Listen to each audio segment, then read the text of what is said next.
يسر لساننا في تلاوة القرآن العظيم فإنه كلام الرحمن في دارين آمين. أعوذ بالله من الشيطان الرجيم. وإذا سمعوا ما أنزل إلى الرسول ترى أعينهم تفيض من الدمع مما عرفوا من الحق يقولون ربنا آمنا فاكتبنا مع الشاهدين. لنا لا نؤمن بالله وما جاءنا من الحق ونطمع أن يدخلنا ربنا مع القوم الصالحين.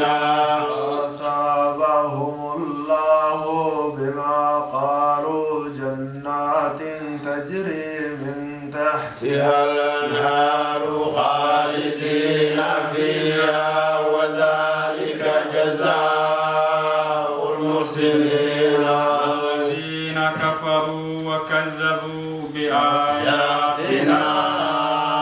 أولئك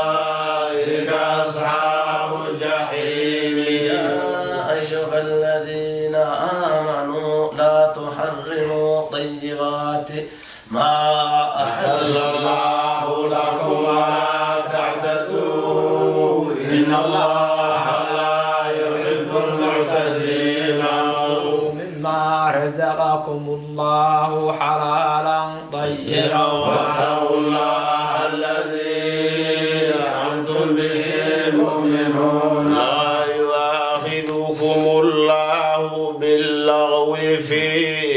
أيمانكم ولكن يؤاخذكم بما عقدتم الأيمان فكفارته إطعام 10 مساكين من أوسط ما تطعمون أهليكم أو كسوتهم أو تحرير رقبة فمن لم يجد فصيام 3 أيام ذلك كفارة أيمانكم إذا حلفتم واحفظوا أيمانكم كذلك يبين الله لكم آياته لعلكم تشكرون. يا أيها الذين آمنوا إنما الخمر والميسر والأنصار والأزلام رجس من عمل الشيطان فاجتنبوه لعلكم رجس من عمل الشيطان فاجتنبوه لعلكم تفلحون. إنما يريد الشيطان أن يوقع بينكم العداوة والبغضاء في الخمر والميسر ويصدكم عن ذكر الله وعن الصلاة فهل أنتم منتهون. أطيعوا الله وأطيعوا الرسول واحذروا فإن توليتم فاعلموا أنما على رسولنا البلاغ المبين. ليس على الذين آمنوا وعملوا الصالحات جناح فيما طعموا إذا ما اتقوا وآمنوا وعملوا الصالحات ثم اتقوا وآمنوا ثم اتقوا وأحسنوا والله يحب المحسنين. يا أيها الذين آمنوا ليبلونكم الله بشيء من الصيد تناله أيديكم ورماحكم ليعلم الله من يخافه بالغيب فمن يتدى بعد ذلك فله عذاب أليم. يا أيها الذين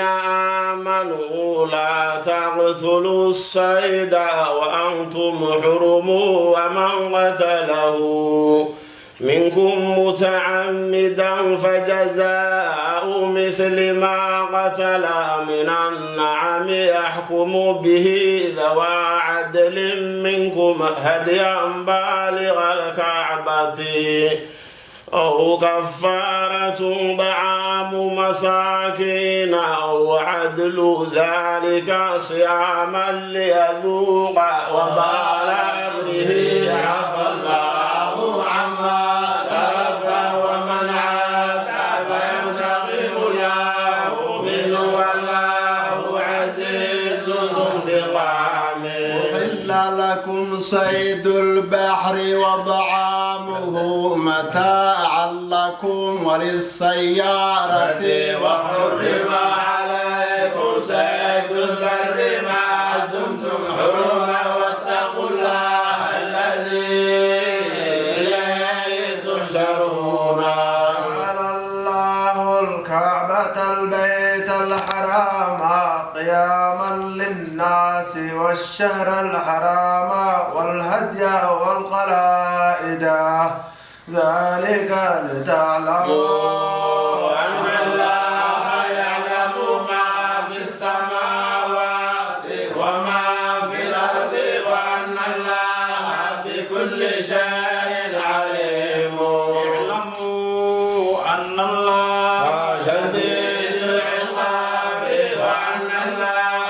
غفور رحيم. ما على الرسول إلا البلاغ والله يعلم ما تبدون وما تكتمون.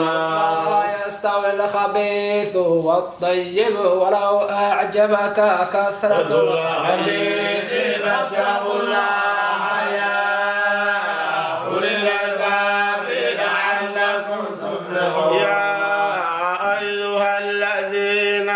آمنوا لا تسألوا عن أشياء إن تبد لكم تسؤكم وإن تسألوا عنها حين ينزل القرآن تبد لكم عفى الله عنها والله غفور حليم. سألها قوم من قبلكم ثم أصبحوا بها كافرين. جعل الله من بحيرة ولا سائبة ولا وصيلة ولا حام ولكن الذين كفروا يفترون على الله الكذب وأكثرهم لا يعقلون. إذا قيل لهم تعالوا إلى ما أنزل الله وإلى الرسول قالوا حسبنا ما وجدنا عليه ولو كان آباؤهم لا يعلمون شيئا ولا يهتدون. يا أيها الذين آمنوا عليكم أنفسكم لا يضركم من ضل إذا هديتم إلى الله مرجعكم جميعا فينبئكم بما كنتم تعملون. أيها الذين آمنوا شهادة بينكم إذا حضر أحدكم الموت حين الوصية اثنان ذوى عدل منكم أو آخران من غيركم إن أنتم ضربتم في الأرض فأصابتكم مصيبة الموت تحبسونهما من بعد الصلاة فيقسمان بالله إن ارتبتم لا نشتري به فما ولو كان ذا قربى ولا نكتم شهادة الله إلا إذا لمن الآثمين. فإن عثر على أنهما استحقا إثما فآخران يقومان مقامهما من الذين استحق عليهم الأوليان فيقسمان بالله لشهادتنا أحق من شهادتهما وما اعتدينا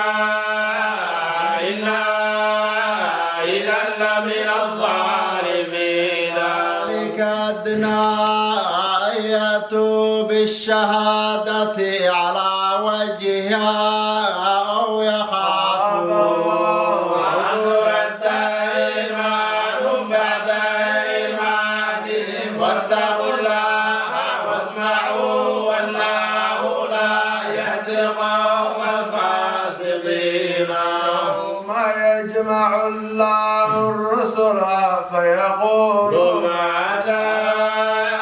أجبتم قالوا لا علم لنا إنك أنت علام الغيوب. إذ قال الله يا عيسى ابن مريم اذكر نعمتي عليك وعلى والدتك إذ أيدتك بروح القدس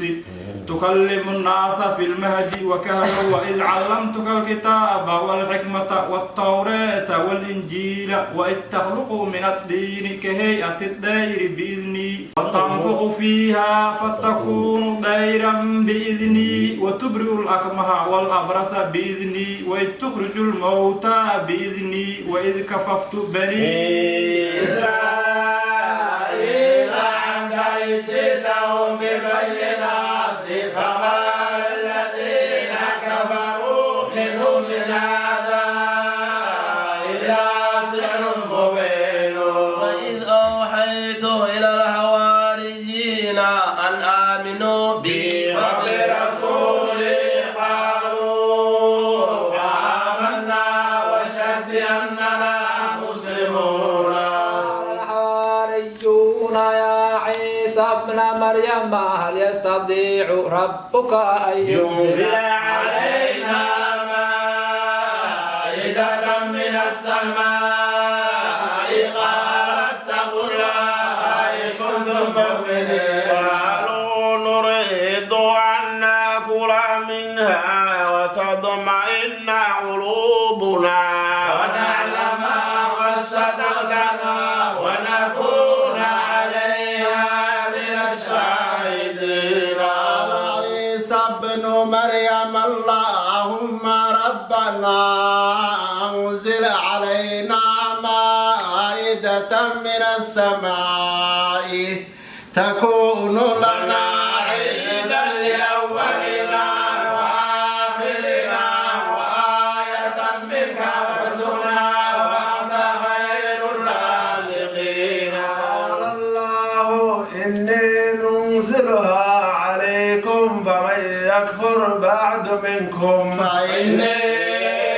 أعذبه عذابا لا أعذبه أحدا من العالمين. قال الله يا عيسى ابن مريم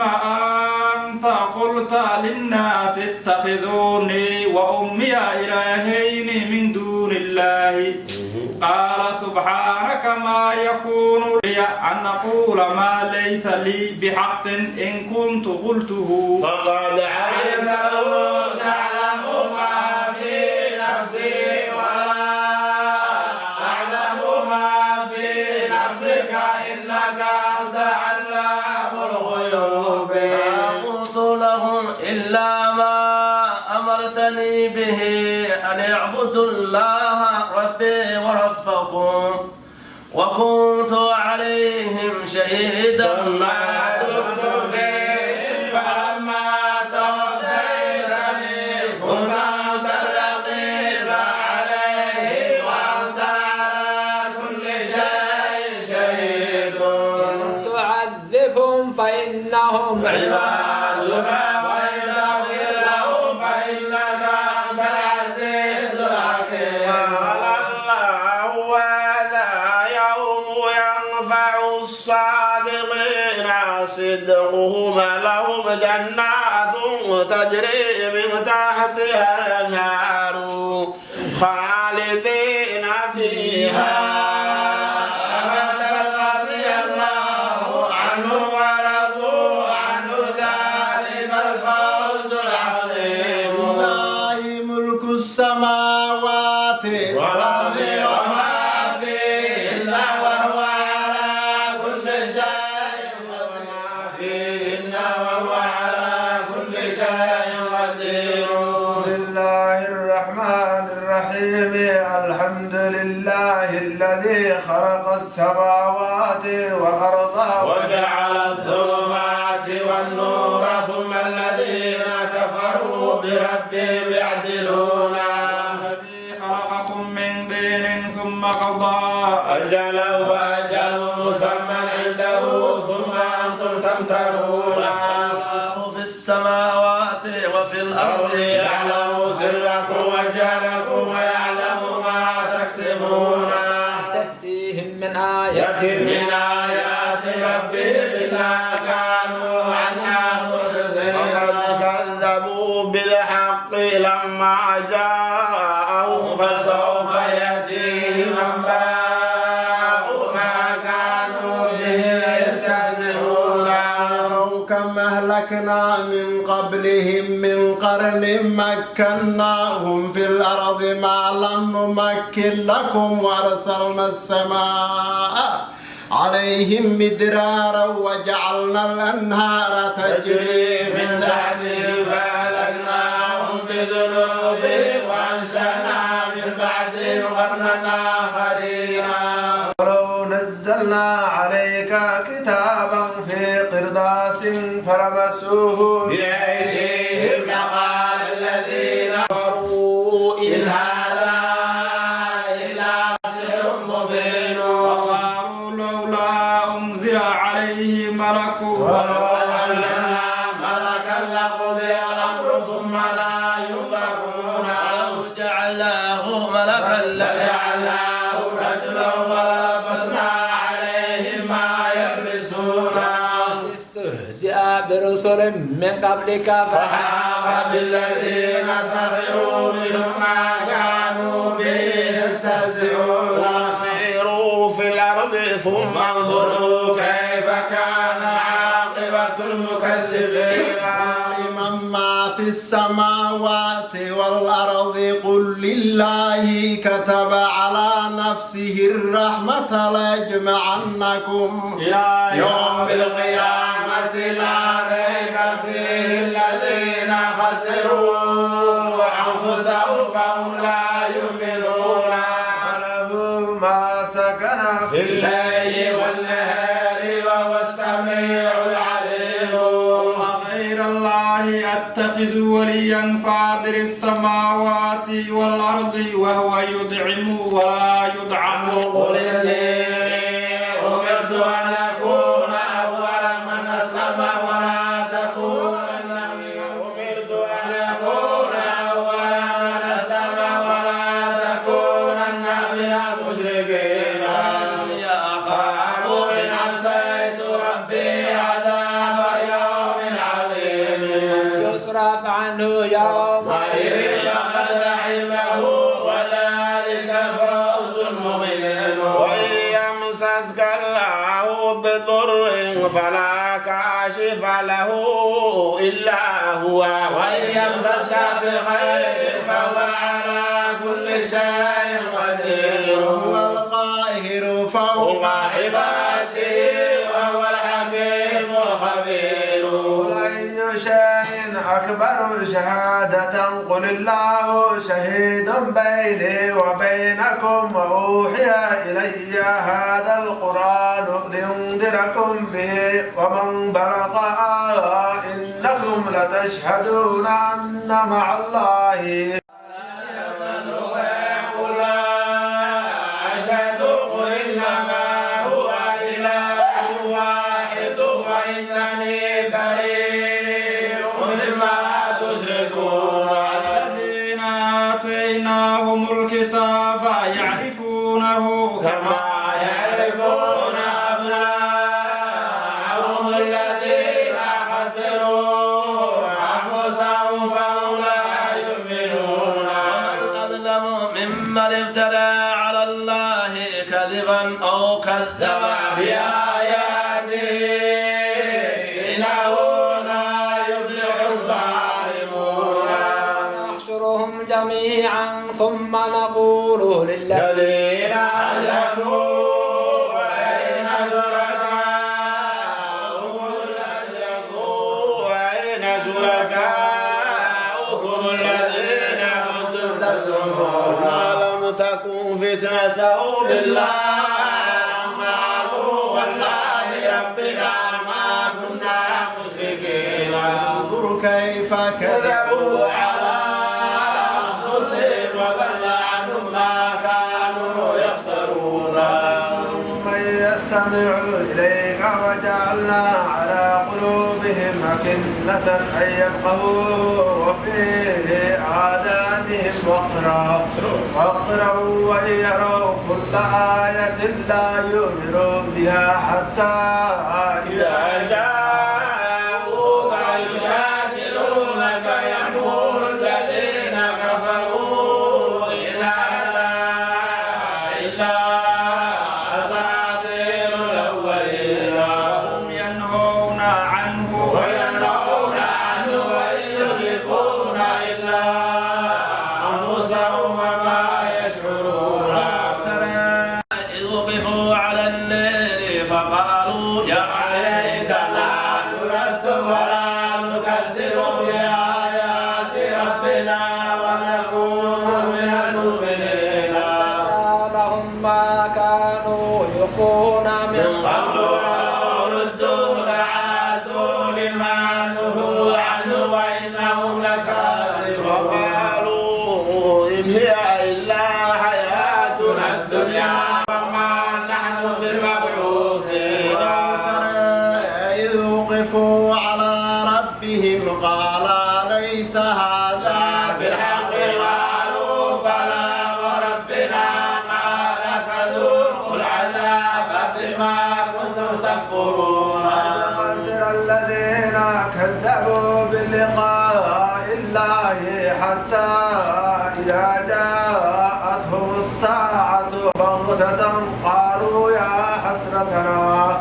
على ما فرطنا فيها وهم يحملون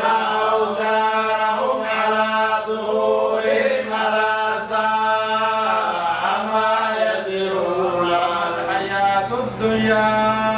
إلا لعب ولهو وللدار الآخرة خير للذين يتقون أفلا يعقلون نعلم إنه ليحزنك الذي يقولون فإنهم لا يكذبونك ولكن الظالمين بآيات الله يجحدون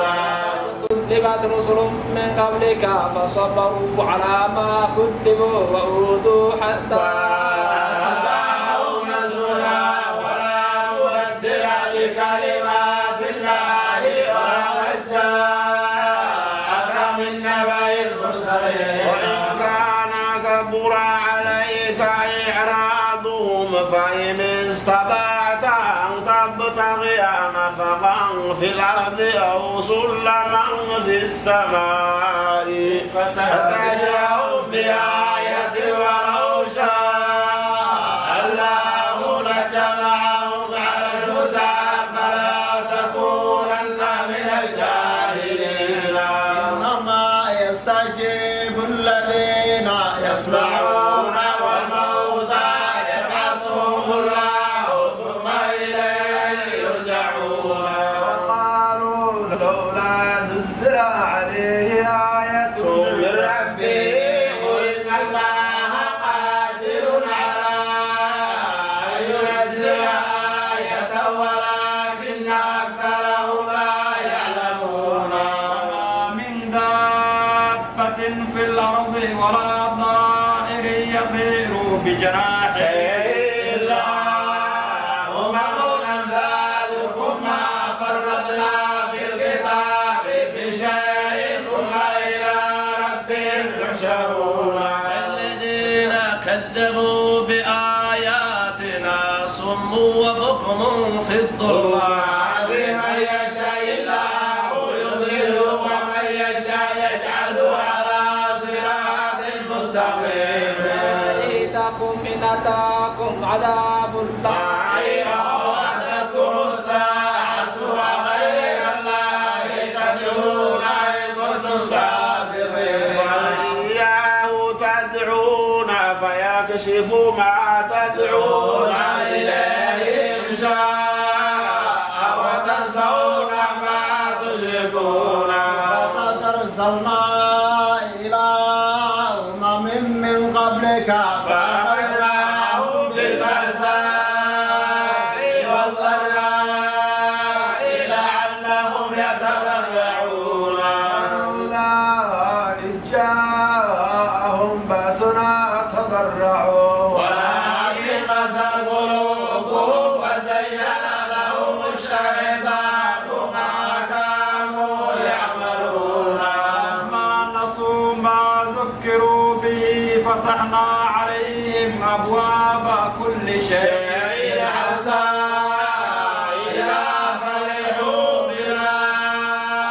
أوتوا أخذناهم بغتة فإذا هم مبلسون فقطع دابر القوم الذين ظلموا والحمد لله رب العالمين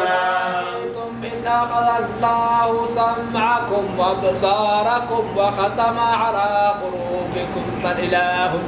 غير الله يأتيكم بذكر كيف نصرف الآيات ثم هم يصدفون رأيتكم إن أتاكم عذاب الله بغتة أو جارة هل يهلك إلا القوم الظالمون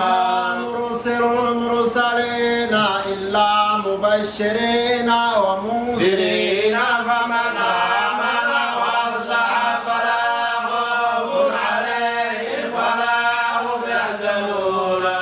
الذين كذبوا بآياتنا يمسهم العذاب بما كانوا يفسقون أقول لكم عندي خزائن الله ولا أعلم الغيب ولا أقول لكم إني معقول نتبع إلا ما يوحى إلي قل هل يستوي الأعمى والبصير أفلا تتفكرون أنذر به الذين يخافون أن يحشروا إلى ربهم ليس لهم من دونه ولي ولا شفيع لعلهم يتقون تطرد الذين يدعون ربهم بالغداة والعشي يريدون وجهه عليك من حسابهم من شيء وما من حسابك عليهم من شيء فتطرده فتحسابك عليهم من شيء فتطرده فتكون من الظالمين وكذلك فتنا بعضهم ببعض ليقولوا أهؤلاء من الله عليهم من بيننا أليس الله بأعلم بالشاكرين وإذا جاءك الذين يؤمنون بآياتنا فقل سلام عليكم كتب ربكم على نفسه الرحمة إنه من عمل منكم سوءا بجهالة ثم تاب من بعده وأصلح فإنه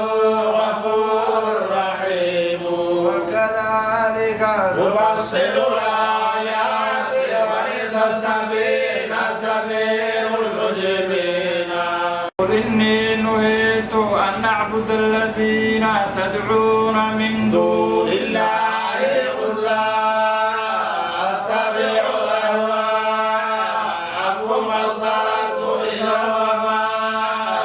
أنا من المهتدين إني على بينة من ربي وكذبتم به ما عندي ما تستعجلون به إن الحكم إلا لله يقضي الحق وهو خير الفاصلين أن عندي ما تستعجلون به لقضي الأمر بيني وبينكم والله أعلم بالظالمين وعنده مفاتح الغيب لا يعلمها إلا هو ويعلم ما في البر والبحر البحر وما تسقط من ورقة إلا يعلمها ولا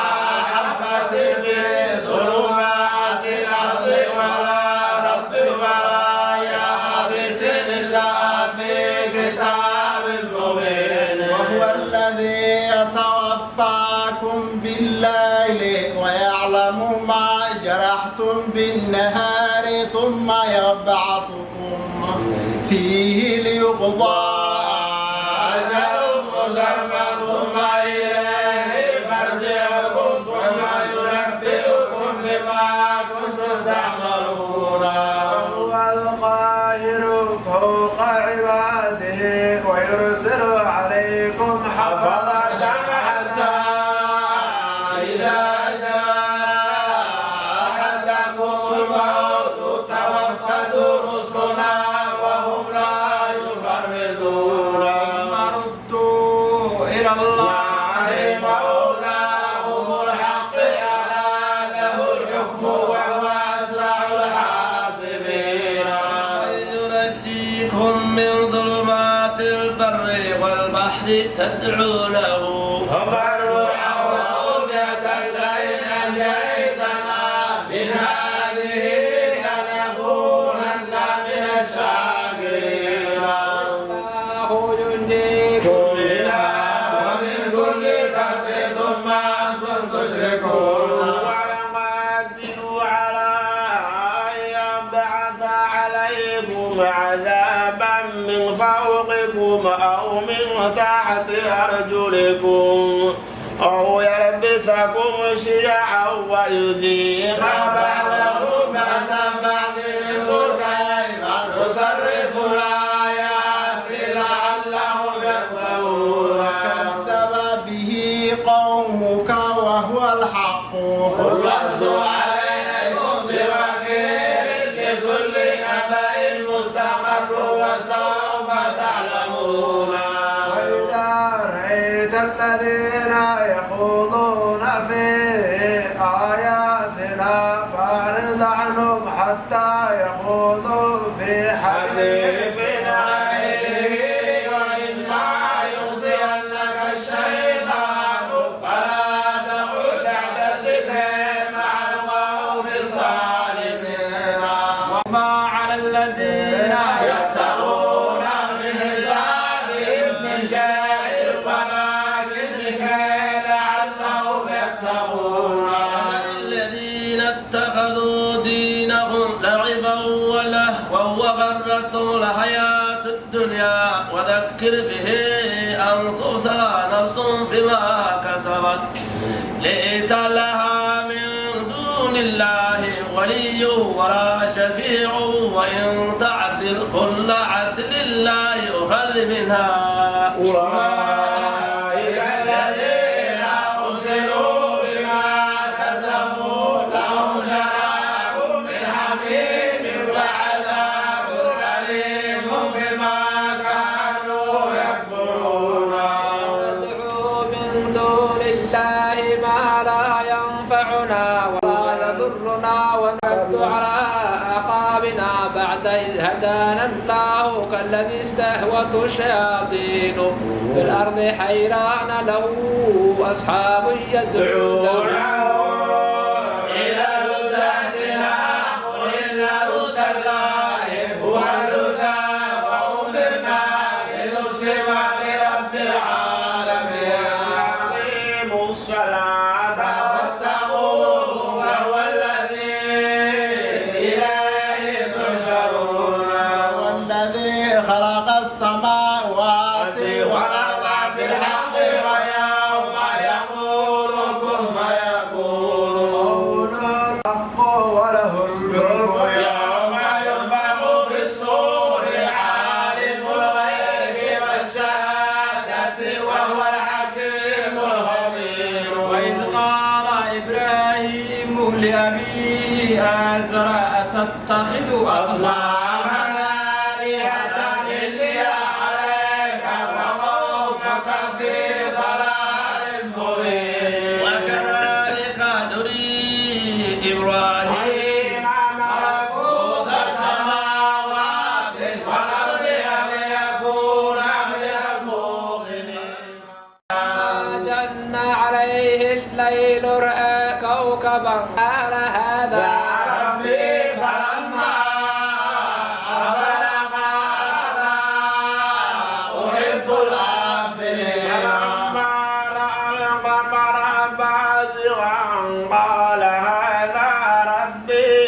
فلما أفلنا لئن لم يهدني ربي لأكونن من القوم الضالين. لما رأى الشمس بازغة قال هذا ربي هذا أكبر فلما أفل قال يا قوم إني بريء مما تشركون إني وجهت وجهي للذي الذي فطر السماوات والأرض حنيفا وما أنا من المشركين. حاجه قومه قال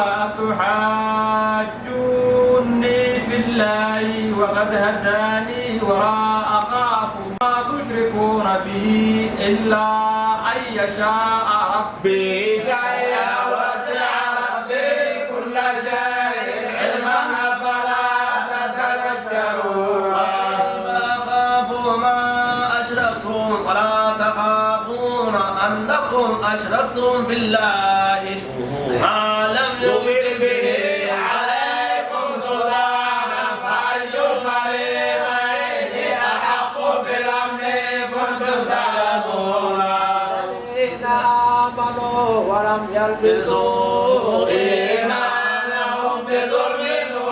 أولئك لهم الأمن وهم مهتدون. وتلك حجتنا آتيناها إبراهيم على قومه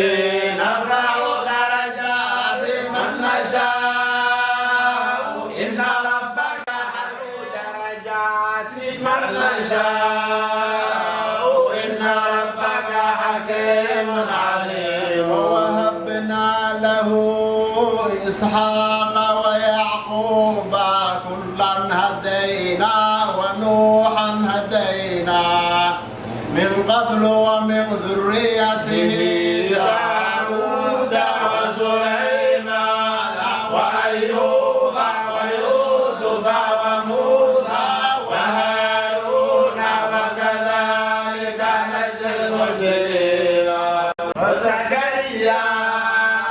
ويحيى وعيسى وإياس كل من الصالحين. وإسماعيل واليسع ويونس ولوطا وكلا فضلنا على العالمين.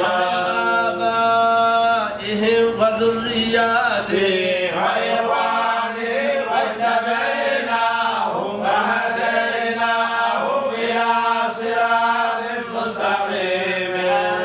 هدى الله يهدي به من يشاء من عباده ولو أشركوا لحبط عنهم ما كانوا يعملون. أولئك الذين آتيناهم الكتاب والحكم والنبوة فإن يكفر بها هؤلاء فقد وكلنا بها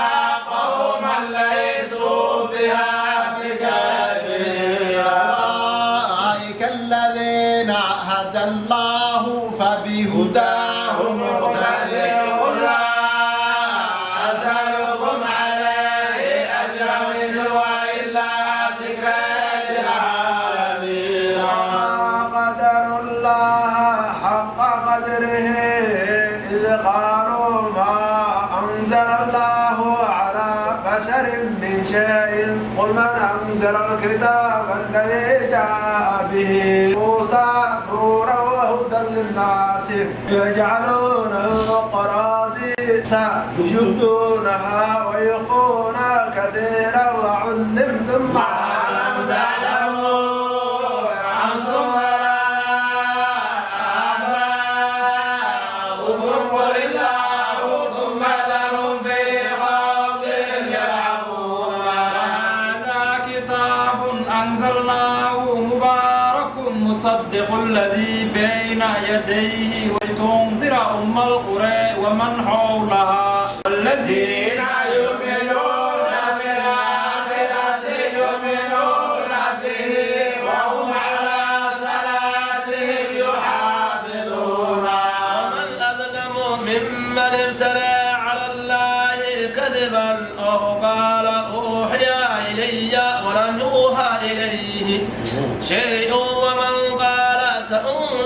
مثل ما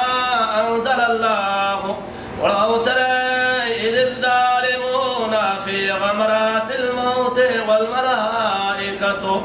باسطوا أيديهم أخرجوا أنفسكم اليوم تجزون عذاب بما كنتم تقولون على الله غير الحق وكنتم عن آياته تستكبرون جئتمونا أفرادا كما خلقناكم أول مرة وتركتم ما خولناكم وراء ظهوركم وما نرى معكم شفعاءكم الذين زعمتم أنه فيكم شركاء لقد تقطع بينكم وضل عنكم ما كنتم تزعمون الله فالق الحب والنوى يخرج الحي من الميت ومخرج الميت من الحي ذلكم الله فأنى تؤفكون خالق الإصباح وجاعل الليل سكنا والشمس والقمر حسبانا ذلك تقدير العزيز العليم وهو الذي جعل لكم النجوم لتهتدوا بها في ظلمات البر والبحر قد فصلنا الآيات لقوم يعلمون الذي أنشأكم من نفس واحدة فمستقر قد فصلنا الآيات لقوم يفقهون الذي أنزل من السماء ماء فأخرجنا به نبات كل شيء فأخرجنا منه خضرا نخرج منه حبا متراكبا ومن النخل من ضلعها قنوان دانية وجنات من أعناب والزيتون والرمان مشتبها وغير متشابه انظروا إلى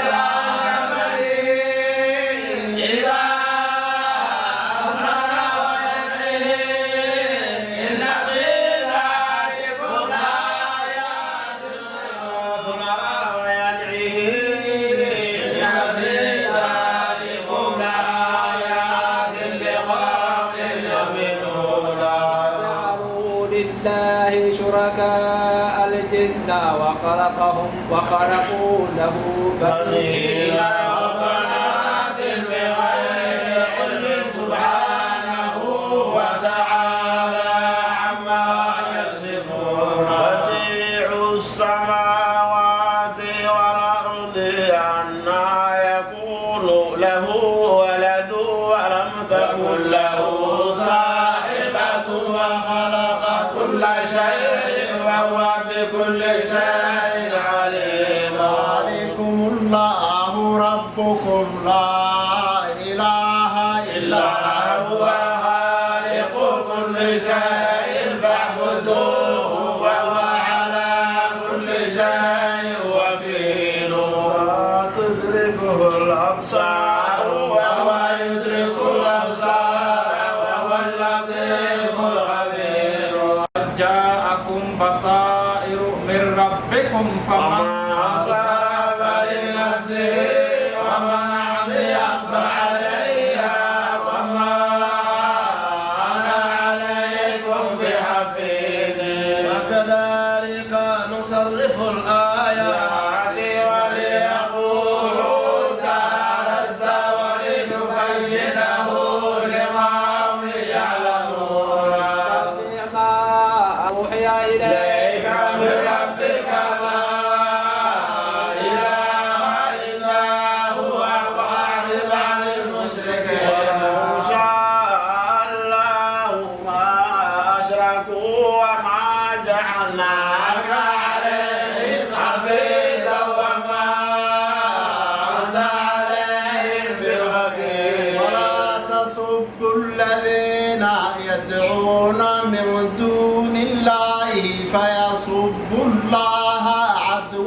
بغير علم كذلك زينا لكل أمة عملهم ثم إلى ربهم مرجعهم فينبئهم بما كانوا يعملون وأقسموا بالله جهد أيمانهم لئن جاءتهم آية ليؤمنن بها قل إنما الآيات عند الله وما يشعركم إنها إذا جاءت لا يؤمنون أفئدتهم وأبصارهم كما لم يؤمنوا به أول مرة ونذروا في طغيانهم يعمهون تعذبنا بتلاوة القرآن العظيم ولا تفرق بيننا وبين القرآن العظيم ارزقنا نظر إلى وجهك الكريم بالقرآن العظيم يا النبي الكريم برحمتك يا أرحم الراحمين دعواهم الحمد لله رب العالمين وابشروا بالجنة التي كنتم توعدون لباس التقوى اهدنا طريق الهدى هديناهم ولهديناهم صراطا مستقيما ربك رب العزة عما يصفون سلام على المرسلين والحمد لله رب العالمين اللهم صل على سيدنا محمد وعلى آل سيدنا محمد وصحبه وسلم